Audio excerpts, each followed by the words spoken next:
আল্লাহ নবীর মহব্বত ইত্তেবা তাবেদারি কথা বলছিলাম। প্রথমে একটা যুক্তি লজিক বলেছিলাম, আপনি জান্নাতে যাবেন নেকি দিয়ে না মহব্বত দিয়ে?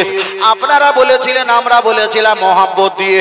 এবার আমি আপনার কাছে একটাই কথা বলছি, জান্নাত আমরা পাবো না পাবো না? জান্নাতে কারা কারা যেতে চান একটু হাত তুলে দেখান।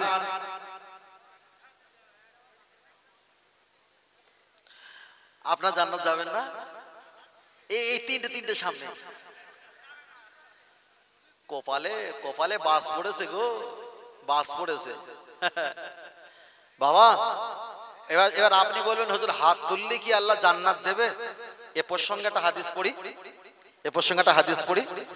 নবী ইউসুফ আলাইহিস সালামকে মিশরে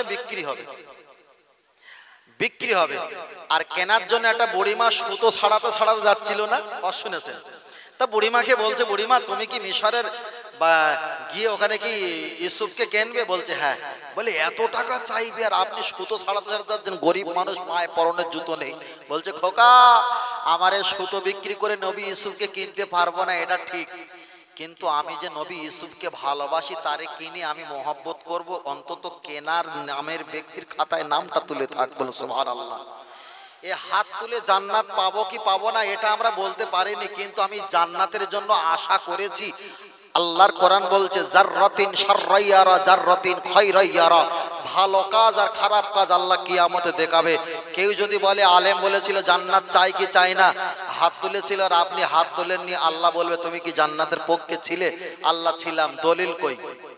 নামাজ পড়িনি, রোজা রাখনি, হজ করিনি, যাকাত দেওনি, তা তোমার এই হাতে কি পক্ষঘাত হয়েছিল? একটু হাত তুলেও দেখাতে পারোনি? কথা বোঝাতে পারিনি? আমি খারাপ বলছি না, আমি আপনি ছাদ থেকে লাফ মারছেন আর আমি বলবো আই লাভ ইউ, কখনো হতে পারে না। এটা খারাপ জিনিস, এটা করবেন না। পরের ভাবি ভালো বলে ভাবির কোলে বাচ্চারা আছে, বাচ্চারা চুমু খাচ্ছে, কোন রিয়াকশনে চুমু খাচ্ছে আমি বুঝিনি। কথা বোঝেন না? আল্লাহু আকবার। নিজের ছেলেটা কোলে নেওয়ার সুযোগ পায় না, ভাবির বলতে ভাবি আমি ধরে আছি, আপনার বাচ্চারা পায়খানা পরিষ্কার করে দেন। মানে ভাবির মুখ আর ওর মাথা আর বাচ্চার মাথার উপর থেকে তো এক জায়গায় হবে। অতি ভক্ত ভাই, এগুলো বলি না, বলে কি হয়, কে কি খারাপ মাইন্ড নেবে এ কারণে বলি না, বলার পরিবেশ রাখি না। শুধু বলছিলাম নবীর পক্ষে, আল্লাহর পক্ষে চলেন এগিয়ে যাই। আমি আপনাকে বোঝাতে চেয়েছিলাম ও বাপজিরা, এবার একটা কথা বলবেন, আমরা জান্নাত চাই কি চাই না? অনেকে বক্তব্য দিতে আর বারবার করে বলে জান্নাত কি তোমার বাপের বাড়ির সম্পদ, আবার কে বলে জান্নাত কি তোমার মামার বাড়ির পিঠা, এরকম বলে না? আমি আজকে আপনাকে দলিল দেবো, জান্নাত আমার বাপ মায়ের সম্পত্তি। আমি যদি আপনাকে বলি দাদু ভাই জান্নাত আপনার বাপ মায়ের সম্পত্তি, আপনার ভালো লাগবে না লাগবে না? ভালো লাগবে না?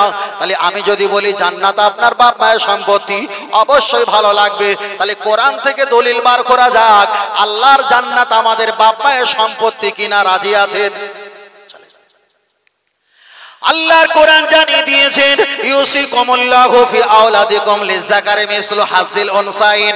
আল্লাহর কোরআন বলেছেন দুনিয়াতে একটা ছেলে আর একটা মেয়ে কতটা সময় সম্পত্তি পাবে, আল্লাহ ভাগ বাটলা হিসাবটা কোরআনে তার ব্যাখ্যা দিয়ে বলেছেন নারী পাবে যতটা, তার ডবল পাবে, পুরুষ পাবে তার চাইতে বেশি গুণ। এবার আমি আপনার কাছে একটাই কথা বলবো, তাহলে বাপ মা যদি মারা যায়, ছেলে আর মেয়ে যদি বেঁচে থাকে, সময় সম্পত্তি, ভিটে বাড়ি, জায়গা, ইমারত, ঘর বাড়ি, টাকা পয়সা, সামানপত্র, ছেলে মেয়ে ভাগ হবে, ভাগ নেবে না? তাহলে বাপ মা মারা গেলে ছেলে মেয়ে তো বাপ মায়ের সম্পত্তি পাবে।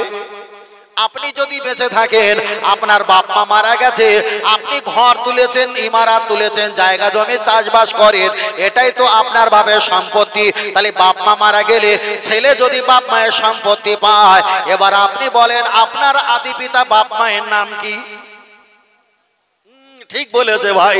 তাহলে আমাদের আদি পিতা বাপ আদম বা হাওয়া, এটাই যদি আমাদের বাপ মা হয়, আগের কথা খেয়াল আছে, বাপ মা যদি সময় সম্পত্তি রেখে যায়, ভাগ পাবে কে? ছেলে আর মেয়ে। আদি পিতা বাপ আদম মা হাওয়া আলাইহিস সালাম, আল্লাহ ওদেরকে জান্নাতে দিয়েছিল, আর কোন কারণে আল্লাহ তাদের জান্নাত থেকে দুনিয়াতে বার করে দিয়েছে। এবার আপনি বলেন জান্নাতটা দিয়েছিল কাদের? আমার আপনার আব্বা আর মায়ের। আল্লাহ জান্নাত থেকে বার করে দিয়েছে। এবার বলে জান্নাতটা কার? জান্নাত তো আমার আব্বা আর মায়ের, আল্লাহ দিয়েছে। তাহলে বাপ মা মারা গেলে সন্তান যদি ঘর ইমারতে যদি ভাগদার হয়ে যায়, তাহলে আল্লাহ দুনিয়াতে বাপ আদম মা হাওয়াকে পাঠিয়েছে, কি করলো আমার জানা দরকার নেই। তাহলে বাপ মায়ের সম্পত্তি আল্লাহর কাছে জান্নাত জমা আছে। আমরা মারা গেলে আল্লাহর কাছে যদি বলি আল্লাহ আমার বাপ মায়ের সম্পত্তি জান্নাত ফেরত দিয়ে দাও, আল্লাহর ওয়াদা বাপ মায়ের সম্পত্তি সন্তান ছেলে মেয়ে পাবে। তাই আমার আল্লাহ বললেন বান্দা তোমরা টেনশন করো না, চুপ করে বসে বসে তুমি গুনাহগার, তুমি চুপ করে বসে বসে কান্নাকাটি শুরু করো। লা তাকনা তুমি রহমাতিল্লাহ, আর আমার রহমতের দিকে খেয়াল করে থাকো। তোমাদের কান্না কাকুতি দেখে তোমার নবীর শাফাতের কারণে তোমাদের বাপের সম্পত্তি আমি আল্লাহ তোদেরকে ফিরিয়ে দিয়ে দেব। আর একটু জোরে হবে না? কে বলেছে জান্নাত পাবে না? জান্নাত পাবো। জান্নাত পাবে না তারা দুই শ্রেণী, একটা হলো মুনাফিক আর একটা হলো বিয়াদব। মুনাফিক বিয়াদব কাফের এরা জীবনে জান্নাত পাবে। আর জান্নাত পাবে কারা? গুনাহগার আর ঈমানদার। জান্নাত পাবে কারা? গুনাহগার আর ঈমানদার। আমরা যারা এখানে আছি দুটো কোয়ালিটি, আমরা ঈমানদার আবার গুনাহগার, ঠিক না বেটি? আমরা ঈমানদার আবার গুনাহগার। তাহলে আল্লাহ মুনাফিকের প্রতি রাজি না গুনাহগার? আল্লাহর কাছে যদি গুনাহগার আর মুনাফিক দুজনকে যদি হাজির করিয়ে দেওয়া হয়, মুনাফিক আল্লাহর কাছে ভালো না গুনাহগার আল্লাহর কাছে ভালো? কথা বলে না। গুনাহগার সর্বনাশের জিনিস তো আল্লাহ চলে রেখে দেয়। আল্লাহ যদি জিজ্ঞাসা করে ইসমুকা কি বান্দা তোমার পরিচয় কি, আল্লাহর বান্দা জবাব দিয়ে বলবেন আল্লাহ আমি গুনাহগার। আমার আল্লাহ বলবেন বান্দা তুমি টেনশন করো না। কোরআন শরীফে সূরা ইখলাস একবার পড়লে 10 পারা সওয়াব, দুইবার পড়লে 20 পারা সওয়াব, তিনবার পড়লে 1 খতমে সওয়াব। তুমি টেনশন করো না, এতে তো সওয়াব কামাতে পারতে। আল্লাহ আবার যদি জিজ্ঞাসা করে বান্দা তুমি গুনাহগার না মুনাফিক, আল্লাহর বান্দা বলবে আমি গুনাহগার। আল্লাহ জবাব দিয়ে বলবেন গুনাহগার, তবে টেনশন করিস না, আমি আল্লাহ জানিয়ে দিয়ে তুমি যদি একটাবার আমার কাছে কাঁদো সুম্মাস্তাগফারনি গফারতু লাকা ওয়ালা উমালি, আমি আল্লাহ তোমার জিন্দেগির গুনাহকে maaf করে দেব। আমি আল্লাহ তোমার যদি maaf করে দেই, গুনাহ ক্ষমা করে দেই, পৃথিবীর কোন নবী রাসূল ফেরেশতা আমি আল্লাহ আমার কাছে কৈফিয়ত চাইতে আসবে না। জোরে বলেন সুবহানাল্লাহ। আল্লাহ জিজ্ঞাসা করবে বান্দা তুমি গুনাহগার, আল্লাহর বান্দা বলবে আমি গুনাহগার। আমার আল্লাহ বলবে টেনশন করিস না, তোদের বাপ মায়ের আদি পিতা বাপ মায়ের নাম কি? সকলে বলবো আমরা নবীর সন্তান, নবী আদম মা হাওয়া আলাইহিস সালামের সন্তান। আমার আল্লাহকে বলবো আল্লাহ আখিরি নবী হলো আমাদের পয়গম্বর, আমাদের আখিরি নবী ছিল। আমার আল্লাহ জবাব দিয়ে বলবেন তবে টেনশন করিস না, তোদের নবী তো জানিয়ে দিয়েছে আগের কিয়ামতে আনা সাইয়্যিদু উলদি আদম ইয়াউমাল কিয়ামা, কিয়ামতের দিন লিডার সরদার হেড কাউন্টার হবে। তোমার নবী তোমার উম্মত গাজায় গুনাহগার উম্মতের জন্য কিয়ামতের ময়দানে আমি আল্লাহ আমার কাছে সুপারিশ করবে। তাহলে আমার আল্লাহ গুনাহগারের প্রতি রাজি রাজি। আবার আল্লাহ যদি জিজ্ঞাসা করে ইসমুকা কি, তোমার পরিচয় কি?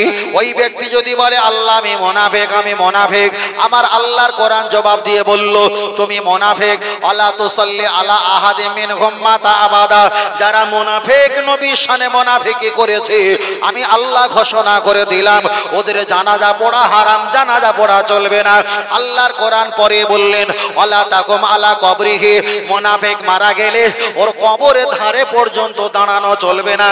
আল্লাহর কোরআন পরে বললেন ইস্তাগফির লাকুম আও লা তাস্তাগফির লাকুম, মুনাফিক যদি মারা যায় তার জন্য দোয়া দরুদ করা আমি আল্লাহ হারাম করে দিলাম, কিছুই করা চলবে না, চলবে না। আল্লাহর কোরআন পরে বললেন ইন তাস্তাগফির লাকুম 70 মাররাতান, মুনাফিকের জন্য জন্য কোনো আমার বান্দা যদি 70 বার হাত তুলে দোয়া করে, আমি আল্লাহ দোয়া কবুল করব না। তাহলে এখানে প্রমাণ হয়ে গেল মুনাফিকের কোনো জায়গা নেই। আল্লাহর কোরআন পরে বিয়াদবের সম্পর্কে বলছে, ওয়ালা ফাকরুজ, ও বিয়াদব তুমি বেরিয়ে যাও। ইবলিস নবী আদমকে সেজদা আর মহব্বত করেনি, নবীর সঙ্গে বিয়াদবি করেছে, আল্লাহ রহমত থেকে বিতাড়িত করে দিয়েছে। তাহলে বিয়াদব জান্নাত পাবে না, মুনাফিক জান্নাত পাবে না। জান্নাত যদি পেতে হয়, আল্লাহর ঈমানদার বান্দা যারা গুনাহগার আছে, আল্লাহ একদিন এদের গুনাহ ক্ষমা করে দিয়ে আল্লাহর দয়ার জান্নাত আল্লাহ দয়ার জান্নাত আমাদের প্রতি নসিব করে দেবে। তার কারণ হলো একটা, আল্লাহ নবী বলেছে, আমার উম্মত যারা আমাকে ভালোবাসে, আমি নবী যাদেরকে ভালোবাসি, আমি রাসূল জাহান্নামের দরজার কাছে হাত লম্বা করে পাঁচিল হয়ে আটকে যাব। আমার উম্মত জান্নাতে গেলে আমি রাসূল ওদের সঙ্গেই জান্নাতে হাজির হয়ে যাব। আর একটু জোরে হবে না? তাহলে এখানে প্রমাণ হয়ে গেল, শুধু নবীর লজিক্যাল নিয়ে বলছিলাম, নবী যেখানে আল্লাহ দয়া মায়া রহমত আর বরকত সেখানে। এবার একটা বার বলবেন, আমরা দুনিয়াতে এসেছি, এর আগের কথা বলেছিলাম, আল্লাহ নামাজ পড়ে না, রোজা রাখে না, হজ করে না, যাকাত করে না, আল্লাহ কি করে? নবীর নামে দরুদ পড়ে। তাহলে আল্লাহর যে কাজটা, এই কাজটা কি হালকা না ভারী? হালকা না ভারী? ভারী না, বিরাট ভারী। তাহলে অনেকে নামাজ পড়ে, রোজা রাখে, হজ করে, যাকাত দেয়, নবীর নামে দরুদ পড়ে, সালাম পড়ে না। ওই জায়গাটা সমস্যা, ওই জায়গায় সমস্যা।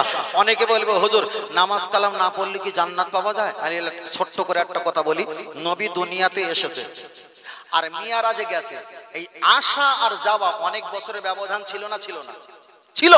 তাহলে এর মাঝখানে নবীর হাতে হাত দিয়ে যারা কলেমা পড়ে ঈমান এনেছে, আবাল বনিতা, ছোট বড়, কিশোর কিশোরী ঈমান এনেছে, নবী মিয়ারাজে যাবার আগে এরা দুনিয়া থেকে অনেকে গত হয়ে চলে গেছে। এরা নামাজ পেয়েছে? পায়নি।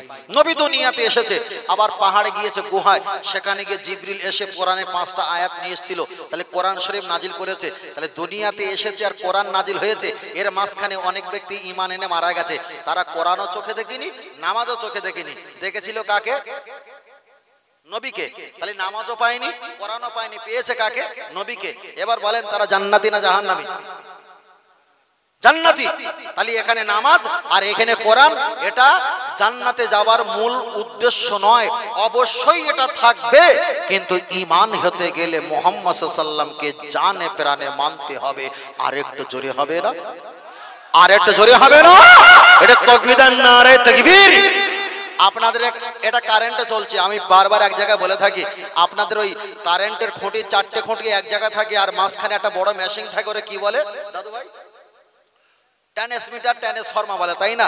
দেখবেন ওই বাইকের পিছনে নাম্বার প্লেট সাদা প্লেট, ওই রকম সাদা প্লেট নাম্বার, 2 মানুষ উপরে টাঙানো আছে, আবার কাঁটা জাল তার দিয়ে ঘেরা আছে, নেই? আছে। দেখবেন সাদা প্লেটে ইংরেজিতে লাল অক্ষরে লেখা আছে ডেঞ্জার। আরে দাদু ভাই বুঝতে পারছো? ডেঞ্জার। ডেঞ্জার মানে কি? তুমি বাইক নিয়ে দাঁড়িয়ে আছো, এখানে বাদরামো না করে চলে যাওয়াটাই ভালো। তারপরে লেখা আছে বিপদ, বয়সী পদ, বিপদ। বিপদ মানে কি? তুমি ইংরেজিতে ডেঞ্জার না পড়তে পারলে এই বিপদ পড়ে ওই প্যাকেট সহ নিয়ে বাইক নিয়ে তুমি বৌমার কাছে চলে যাও বাবা। আর যদি বলো না হুজুর আমি ইংরাজিও জানিনি, বাংলাও জানিনি, আমি বিহারি কা বাচ্চা কুছ জানতা হে, তাহলে ওখানে লেখা আছে খাতরা ইয়ানি মুসিবত। একটা উর্দুতে হিন্দিতে লেখা আছে না, খাতরা কিংবা মুসিবত লেখা আছে। তুমি যদি বিহারের বাচ্চা হও, খাতরা আর মুসিবত পড়ে বুঝে নাও এ ডেঞ্জার, বিপদের সব চাস্তে ভাই, তুমি ওটাও পড়ে ওখান থেকে পালাও। আর যদি বলে না, রেগে বলে মধ্যাহ্ন আমি যাব না তো কখনো, তবে চুপ করে দাঁড়া, তোর জন্য একটা পুরস্কার আছে। পুরস্কারটা কি? যখন বাংলাও পড়তে পারলে না মাথা মোটা, ইংরেজিও পড়তে পারলে না, হিন্দি উর্দুও পড়তে পারলে না, তবে দাঁড়া, শত উপরে দেখবেন লাল রঙের যোগ চিহ্ন দেওয়া আছে, 2টো ফ্যাসাং হাড়, আর মাঝখানে একটা নাটা মল্লিকের মতো কঙ্কালের একটা চাঁড়ালের মাথা দেওয়া আছে, ঠিক না বেঠিক? কথা বলে না কটা, তোদের ওখান থেকে তুলে দেবো আমি। তাহলে এইরকম ফ্যাসাং একটা হাড় দেওয়া আছে, 2টো যোগ চিহ্ন, আর মাঝখানে চাঁড়ালের মাথা দেওয়া আছে না, কঙ্কালে মাথা। এটা দিয়েছে কেন? তুই ইংরাজি যদি পড়তে না পারিস, বাংলা যদি পড়তে না পারিস, যদি উর্দু হিন্দি যদি পড়তে না পারিস, এইটা দেখে মনে মনে কর যে আমার ধরলে অবস্থা এরকমই হবে। কথা ঠিক না বেঠিক? তাহলে যারা নবীর সঙ্গে লেগেছে, নবীকে অপমান করেছে, তারা যুগে যুগে সব ফেরাউন মার্কা কঙ্কাল আর জাহান্নামের লিডার হয়েছে না হয়নি? হয়েছে না হয়নি? যারা নবীর সঙ্গে গাদ্দারি করে, নবীর সঙ্গে নবী নিয়ে সমালোচনা করে, ওদের চেহারা দেখলে বোঝা যাবে এসব মানুষরূপী দাঁড়জাল। ঠিক না বেঠিক? যারা নামাজ পড়ে না, দাড়ি রাখে না, এদের চেহারা কালো হলেও একটা মাধুর্যতা আছে, কিন্তু মাথা টুপি মুখে দাড়ি রেখে ঘুরছে, ও হারাম করে চেহারার দিকে তাকাও যেন কুত্তা কুত্তা পেনা লাগে। অনেকে নামাজ কালাম পড়ে না, তাদের চেহারা এতটা খারাপ হয় না কেন? ও তো মুনাফিকি করেনি, তো গুনাহগার। গুনাহগারের চেহারা থাকবে ঠিকই, কিন্তু মুনাফিকের চেহারাটা বলেন পরিবর্তন হয়ে যাবে।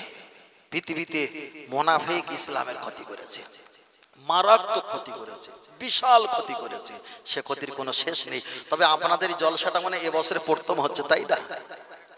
কয়েক বছর হচ্ছে বা আলহামদুলিল্লাহ, আল্লাহ যেন কবুল করেন, বলেন আমিন। আচ্ছা দেখি আমার হায়াত কদর কি আছে? ও আর আধা ঘন্টা আছে, তো কোনো সমস্যা নেই, চলেন লাগবে। আর আধা ঘন্টা থাকবেন তো? থাকবেন তো নাকি? আমি একটাও কি অসামাজিকতা বলেছি? হ্যাঁ, আমার এই দাদু ভাই বসে নিয়েছে, দাদু না তো দাদি আর না তো কোনো সমস্যা আছে? নাতি আর দাদা যেখানে থাকে সেখানে কোনো বিপদ আছে? বিপদ আছে? একটু হাত দাও, একটু হাত দেন। হ্যাঁ মাশাআল্লাহ, আল্লাহ হায়াতে রাখুক, বলেন আমিন। এনার ছেলে পিলে আলা নাতি পোতা এখানে আছে না নেই? আমি এনার সঙ্গে এমন ব্যবহার করবো না যে তারা লজ্জিত হোক, এটা কি চাও? না, ছেলের পাশে বাপ থাকে, মায়ের পাশে মেয়েরা থাকে, এটা একটা খুব দামি জায়গা। ঠিক না বেঠিক? তবে মাশাআল্লাহ আলহামদুলিল্লাহ আমরা মুরব্বীদের পেয়েছি। এমন একটা সময় আসবে, এই মুরব্বী হয়তো আমাদের কাছ থেকে নাজারুসে গায়েব, আমাদের চোখে আড়াল একদিন হয়ে যাবে, আমরা আর পাবো। তাই বলছে যতদিন বেঁচে আছে আব্বা মা যাদের আছে একটু খেদমত করবেন, গোনা মাপ চেয়ে নেবেন, বুঝলেন না? মাপ চেয়ে নেবেন। আমি ছেলেদেরকে একটা লজিক শিখিয়ে দেবো। সংসারের কারণে ছেলে মা বাপ ঝগড়া হতে পারে, এটা পীরেদের বাড়িও হয় কম বেশি, কারোর বাড়ি কম বেশি হতে হয়, এটা হতেই থাকে।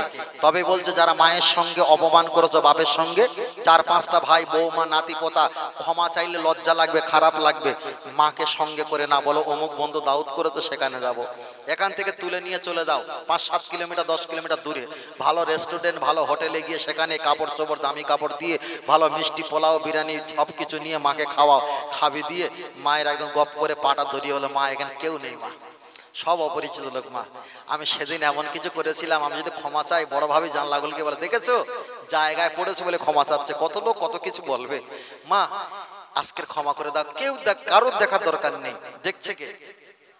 আল্লাহ, মা ক্ষমা করে দাও। আচ্ছা পৃথিবীর সব পাষাণ ক্ষমা নাও করতে পারে, কিন্তু মা ক্ষমা করবে না বলে মনে হয়? ব্যাস, ক্ষমা চাওয়া সহজই তো, ক্ষমা চাওয়া সহজ। আব্বা ঘুমিয়ে আছে রাতের বেলা অন্ধকারে, আব্বার কাছে হাত খরচা দাও, জামা কাপড় দাও, আব্বা আছে একটু হাত মেসেজ করে দাও, আব্বার পাটি ধরে আব্বা একটা কথা বলতে এসেছিলাম, আমি ক্ষমা চাইতে এসেছি। হয়তো বাপ একটু তেরিমেরি করবে, কষ্ট কত করবে, কিন্তু মা যদি বেঁচে থাকে বলে তুমি ঠান্ডা হও না, ছেলে কি বলতে শোনো না, ঠান্ডা হও না, আছে তো তোমার সহপাঠী, তোমার তো সঙ্গে সাথী আছে, তোমার রাহাবাত, বাপ খুশি হয়ে যাবে, মা খুশি হয়ে যাবে। আলপিনি লা ইলাহা ইল্লাল্লাহ জিকির করবেন। লা যখন নাভির তোলা থেকে নিয়ে বাম ডান সাইডে হয়, লা ইলাহা মাত্র তালা পর্যন্ত, লা এখানে মা বাপকে স্মরণ করতে হয়, মা বাপের দরজা বন্ধ, তা আল্লাহ রহমতের দরজা বন্ধ, কি হবে যে কে তোমার? ইলাহা যখন বলবে মাথার তালু পর্যন্ত আসবে, কেন মা ফাতেমাকে স্মরণ করতে হয়, দুই সাইডে চারিদিকে মাওলা আলীকে স্মরণ করতে হয়।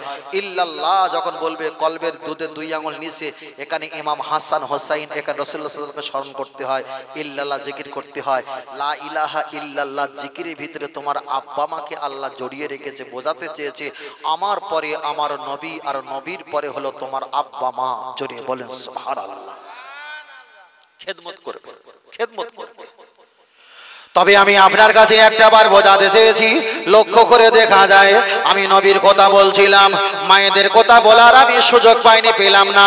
তবে শেষবারের মতো আমি আপনার কাছে একটা কথা বলে বিদায় নিয়ে যাব। এখানে যারা আমরা বসে আছি, আমরা প্রত্যেকে হলাম মুসলমান, প্রত্যেকে হলাম মুসলমান ইমানদার। তবে আমি আপনার কাছে বলেছি, আমরা জান্নাত পাই আর না পাই পরের ব্যাপার, কিন্তু জান্নাত আমাদের বাপ মায়ের সম্পত্তি প্রমাণ করেছিলাম।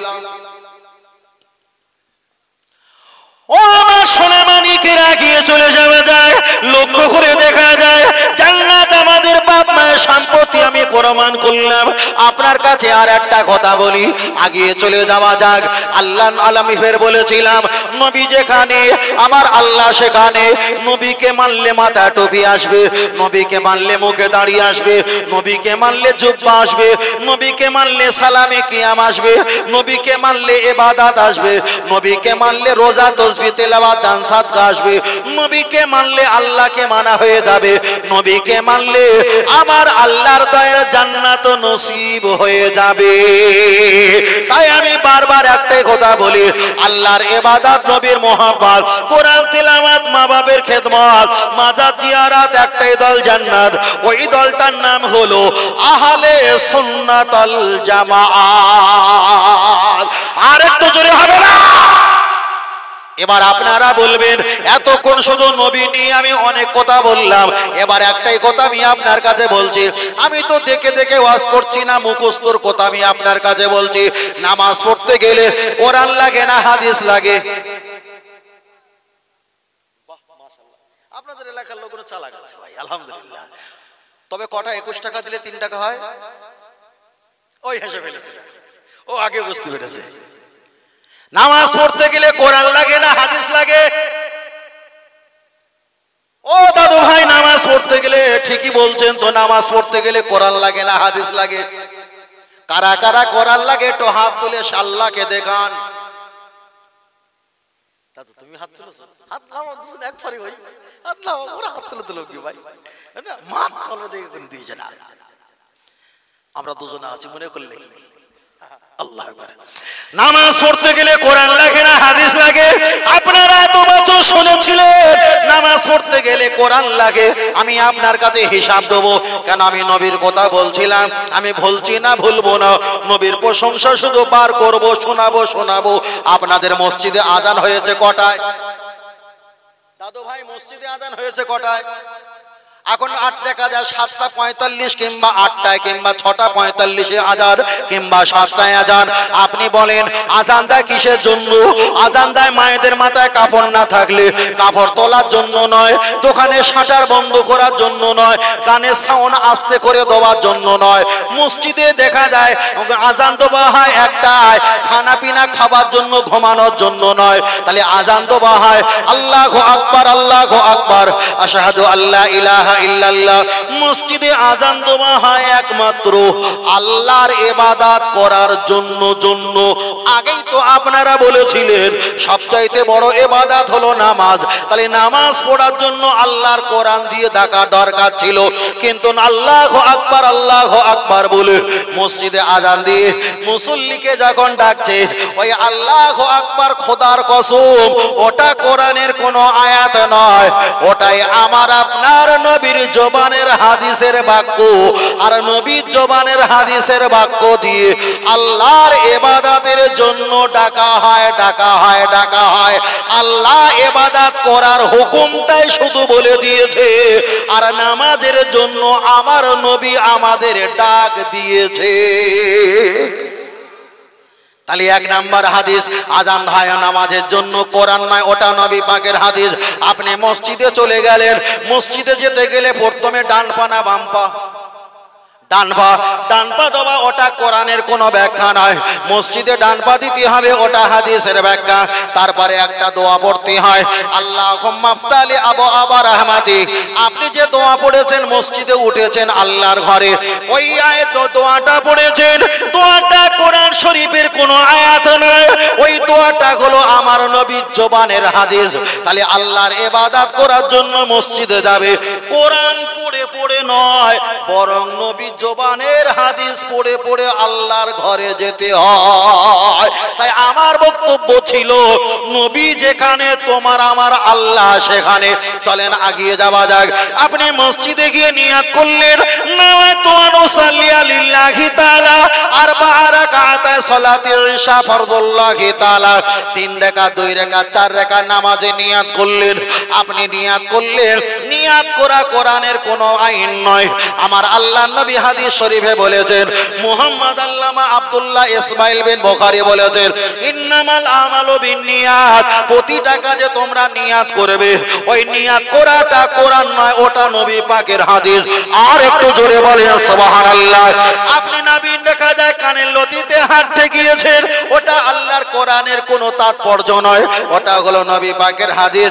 আপনি নবীর নিচে হাত বেঁধেছেন, নবীর নিচে হাত বাঁধার ব্যাপার আল্লাহর কোরআন বলিনি, ওটা নবীর হাদিসের ব্যাখ্যা এসেছে। আপনি তাহারিমা বাঁধার পর এবার সানা পাঠ করবেন, সুবহানাকা আল্লাহুম্মা ওয়া বিহামদিকা ওয়া তাবারাকা ইসমুকা। দোয়া সানা পাঠ করতে হয় নামাজে নামাজে, ওই দোয়া সানা পাঠ করতে হয়। আল্লাহ শপথ করে বলি, ওই দোয়া সানা কোরআনের কোনো অপশন নয়, ওটাই আমার আপনার নবীর জবানের হাদিস। এবার আপনি আউযু বিল্লাহি মিনাশ শাইতানির রাজিম পাঠ করবেন। আউযু বিল্লাহি মিনাশ শাইতানির রাজিম, ওটা কোরআন শরীফের কোথাও নেই।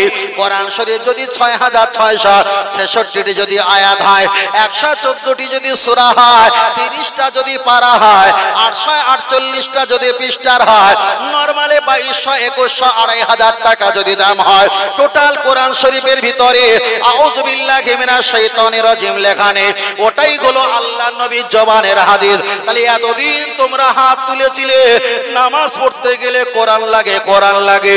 আমি নামাজের এতটা ভিতরে পৌঁছে গেছি, এখন একটা অক্ষর কোরআন পেলাম না, চলছে নবী পাকের হাদিস আর হাদিস। সবার একটু আসতে হয়েছে না দাদু ভাই, দেখতে পাচ্ছ তো মরেছে, বিরাট মরেছে। আমি এদিক দিয়ে ধরবো, আপনি এদিক দিয়ে ধরবেন, চলেন, অসুবিধা হচ্ছে নাকি? আল্লাহ চলে যাওয়া যায়। আপনি এবার বিসমিল্লাহির রহমানির রহিম পাঠ করবেন। বেসিনজের বিসমিল্লাহ জের মিল, লাম খরজা আল্লাহে রাজের হি রাহে জাবার মিম খরজা বার মানন রাজিনি রাজাবার हैया जर ही मिम जर भी बिस्मिल्लाहिर रहमानिर रहीम। अल्लाह के नाम से शुरू करता हो जो बड़ा मेहरबान निहात रहमाला है। আপনি বিসমিল্লাহির রহমানির রহিম পাঠ করেছেন, ওটা আমার আল্লাহ পাকের কোরআনের একটা অপশন। আপনি আলহামদু সূরা ফাতিহা পড়েছেন, ওটা আল্লাহ পাকের কোরআন। তারপরে যে কোন একটা সূরা পড়েছেন কমপক্ষে 3 আয়াত, ওটা আল্লাহ পাকের কোরআন। তাহলে দুটো হলো আল্লাহ পাকের কোরআন। আপনি আল্লাহু আকবার বলে রুকু করেছেন, আল্লাহু আকবার ওটা কোরআন নয়, ওটা নবী পাকের হাদিস। আপনি সেজদা রুকুতে গিয়ে সুবহান রাব্বিয়াল আযীম 3 বার 5 বার 7 বার 9 বার 11 বার পড়েছেন, ওটা কোরআন নয়, ওটা নবী পাকের হাদিস। সামি আল্লাহু লিমান হামিদা, ওটাও কোরআন নয়, ওটা নবী পাকের হাদিস। রব্বানা লাকাল হাম বলেছেন, রব্বানা লাকাল হাম এটা কোরআন নয়, এটা নবী পাকের হাদিস। আপনি আল্লাহু আকবার বলে সেজদা গেছো, ওটাও নবী পাকের হাদিস। সুবহান রাব্বিয়াল আলা বলেছেন, ওটা কোরআন নয়, ওটা নবী পাকের জবানের হাদিস। আপনি বসে বসে আত্তাহিয়াত পড়েছেন, ওটাও কোরআন নয়, ওটাও আমার আপনার নবী পাকের হাদিস। আপনি বসে বসে আত্তাহিয়াত পড়ার পর দুরূদ শরীফ পাঠ করেছেন, ওটা কোরআন নয়, ওটা নবী পাকের হাদিস। আপনি বসে বসে দোয়া মাসুরা পাঠ করেছেন, ওটাও কোরআন নয়, ওটা নবী পাকের হাদিস। আপনি ডান দিকে সালাম ফিরিয়েছেন, সালাম ফিরানো কোরআন নয়, নবী বলেছেন আসসালামু ক্বাবলাল কালাম, তোমরা প্রথমে সালাম দেবে, তারপরে দুনিয়াবি কথা বলবে। আমরা নামাজে সালাম দেওয়ার পর দুনিয়ার কথা বলি, তাহলে ডান দিকে সালাম ফিরিয়েছো, এটা আল্লাহর নবীর হাদিস, এটা কোরআন নয়। আল্লাহুম্মা আমিন বলেছো, আল্লাহুম্মা আমিন কোরআন নয়, ওটা নবী পাকের হাদিস। আপনি মোনাজাত যখন করেছেন বিরহমাতিকা ইয়া আরহামার রাহিমিন, ওটাও কোরআনে নেই, ওটা নবী পাকের হাদিস। আলহামদুলিল্লাহি রাব্বিল আলামিন আপনি বলার আগে লা ইলাহা ইল্লাল্লাহু মুহাম্মাদুর রাসূলুল্লাহ পূর্ণাঙ্গ কলেমা পড়েছো, পূর্ণাঙ্গ কলেমা শরীফ কোরআন নয়, ওটা হলো নবী পাকের হাদিস। তাহলে মসজিদে আজান থেকে নিয়ে আর মোনাজাতে শেষ পর্যন্ত নামাজে রুকু সেজদা সব জায়গায় কোরআন আর হাদিস মিলিয়ে নামাজ পড়তে গেলে যদি 10% কোরআন আর হাদিস লাগে, তার ভিতরে দুটো সূরা 2% আল্লাহর কোরআন আর 8% আমার নবী পাকের হাদিস। আর একটু জোরে হবে না? এবার বলেন, নামাজ পড়তে গেলে কোরআন লাগে না হাদিস লাগে? ফলে রেগে বলে মধ্যাহ্ন আর বলবো না তো কখনো। দুটো যদি লাগে তো এত বছর বলুনি কেন? ফের বলছি আমি আপনাকে, নামাজ পড়তে গেলে আমার আগের বক্তব্য খেয়াল আছে, জান্নাত পেতে গেলে কি কারণে পাবো? নেকি দিয়ে না মহব্বত দিয়ে? মহব্বত দিয়ে। নামাজে যদি বেশি কোরআন থাকতো তাহলে মহব্বত আমাদের নবীর প্রতি যেটা আছে, নামাজে বেশি কোরআন থাকলে নবীর মহব্বত কম হয়ে যেত, কোরআনের মহব্বত বেশি বেড়ে যেত। আল্লাহ বোঝাতে চেয়েছে আমি থাকবো 2%, আমার হাবিব থাকবে 8%। আমার হাবিব যেখানে, আমি আল্লাহই তো সেখানে। জোরে বলেন। তুমি যে নামাজ পড়েছো, আল্লাহর ইবাদত করতে গেছো, ওই ইবাদতের ভিতরে আমার নবীকে আল্লাহ 8% রেখেছে। নামাজের তাহারিমা বেঁধেছে। রমজান মাস আসছে না, ফাল্গুন মাসের 17 তারিখ 16-17 তারিখ রমজান মাস আসছে তো।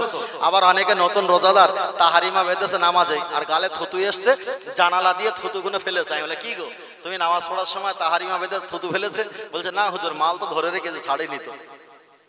মানে নতুন নামাজি হলে সমস্যা হয় না? হয় না? হয় তো। নতুন নামাজি হলে সমস্যা হয়, নতুন নামাজি হলে সমস্যা হয়। আপনাদের এলাকার ইমাম সাহেবের কাছে একদিন এসে বলছে হুজুর আমি এটা নামাজ পড়বো। ইমাম সাহেব বলছে টেনশন নেই, আমি যেমন করে তুই তেমন করবি, মুসল্লি দেখে বলে পাক্কা নামাজি। ঠিক না বেঠিক? ও দেরি করে বসে থাকে, দেরি করে বসে থাকে, ডান দিকে সালাম ফিরায়, এও ফিরায়, আবার কিছুক্ষণ ঘাড় কাত করে মারে, ও ঘাড় কাত করে মেরে দেয়। সব যখন সমান সমান হচ্ছে, মাগরিবে নামাজ পড়লে একটু মশার উৎপাত বেশি বাড়ে না কমে? বাড়ে। ইমাম সাহেব এক সাইডে বসেছে, ও এক দেলের কোলে বসেছে, দুইজনা পাশাপাশি বসেছে। ইমাম সাহেব বলে দিয়েছে আমি যেমন করবে তুই তেমন করবে। তাই যখন বলে দিয়েছে, ইমাম সাহেব বেচারি নামাজ পড়াতে পড়াতে মন আলাভেলা অন্যদিকে খেয়াল চলে গেছে। পাশে একটা হাঁটুতে মশা বসেছে, বুম করে মারলো। উনি কি করেছে, একটা আরাম করে মারলো। ইমাম সাহেব হাঁটুতে হাত দিয়ে বলছে এরকম করতে নেই, ও ধরে একটু নাড়াতে দিলে। আবার ইমাম সাহেব বলতে আরে বাবা, আমি হাঁটুতে হাত ধরে নাড়া দিয়ে বললাম এরা করতে নেই, ও আমার ধরে নড়ে দিল। আবার ইমাম সাহেব ধরে বলছে এরকম করতে নেই, ও মনে করে আমার নাড়া দেওয়া হয়তো আস্তে হয়ে গেছে, আবার ধরে ভালো করে নেড়ে দিল। তাহলে এখানে বোঝা যায় কি, নতুন নামাজি হলে সমস্যা আছে না নাই? আছে তো। নতুন নামাজ হলে সমস্যা হবে না? সমস্যা হবে। তবে আমরা যারা এখানে এসেছি, আমরা কি নতুন লোক না পুরাতন লোক? বলেন বলেন। আমরা সব পাকা লোক। কথা বোঝেন না? হরিকতি, আমলকি, বয়রা, অর্জুন, কালমেঘ, রজনী, বিমাল, তুলসী, শেখর, শান্তি, মোসাফির, দিলবার, চুটকি, রাকেশ খনি, রাজা খনি, কাটা খনি, দুমদাম তালি মেরে খাওয়া লোক। ঠিক না বেটি? তাহলে আমরা কি কাঁচা লোক? আমরা পাকষ্ট লোক। ট্রেনে অনেকে যায়, আপনাদের দেখেছি অনেক জায়গায় ট্রেনে যায়, ট্রেনের বগিতে ওখানে একজনা তামাক ডলছে, আর এপারে একজনা আছে দাঁড়িয়ে, বলছে ভাই দাদা খেয়াল রেখো, কোনো রক্ত সম্পর্ক না, চেনা পরিচিত কিছু নেই, বেচারিটা খেয়েছে, আবার এক চিলতি ওরে দোবার জন্য ঠেলে ঠেলে ঠেলে ঠেলে আবার তাকে দেয়। নেশা করে একটা বিশাল মিল মোহাব্বত আছে না নাই? তবে আপনাদের এলাকার ছেলেরা নেশাবানি কিছু করে না কেন? একেবারে ঢালাই রাস্তা গায়ে, এরা কি আর নেশাবানি করে খায়? এরা নেশা করে না, এরা সব আল্লাহর ওলি, আল্লাহর ওলি। তাহলে আর একবার তাকবীর হবে না? হবে না? মনে হচ্ছে হায়াত আর 20 মিনিট 10 মিনিট বাকি আছে। রাজি আছেন তো বাবা? তাহলে আর একবার তাকবীর দেন, নারে তাকবীর। বালিশ দিতে আমার মনে হচ্ছে যে বালিশ দেই ভাই শুয়ে পড়ুক। আর একটু জোরে তাকবীর দেন, নারে তাকবীর। আর একটু জোরে বলেন, নারে তাকবীর। আরে হাজী সাহেব ফজর ভাই বলো না জোরে তাকবীর দিতে, ও ফাঁকিবাজ, ও তাকবীর দেয় না। জোরে দাও।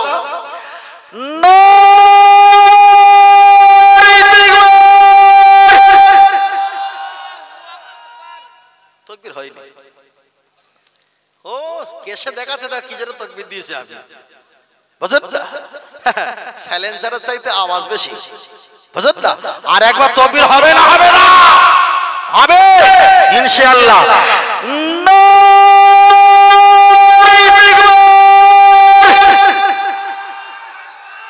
আহলে সুন্নাত ওয়াল জামাআহ সিলসিলাহ ফুরফুরা শরীফ, মদিনা মক্কা শরীফ, আল কোরআনের আলো, আল হাদিসের আলো,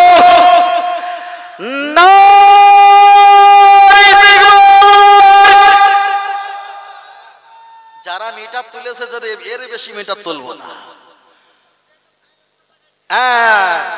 এখন কি সাইলেন্সার ও কি কে জানে, ফোন নাম্বারটা লে রাখিস। বিরাট লোক তো বাবা, কঠিন লোক জিনিস। আল্লাহু আকবার। আল্লাহ চলেন আমি আপনাদের কাছে অযথা আর সময় দেবো না। আমি এতক্ষণ বসেছিলাম, আমি একটু দাঁড়াবো, তাতে কি আপনাদের কষ্ট হবে?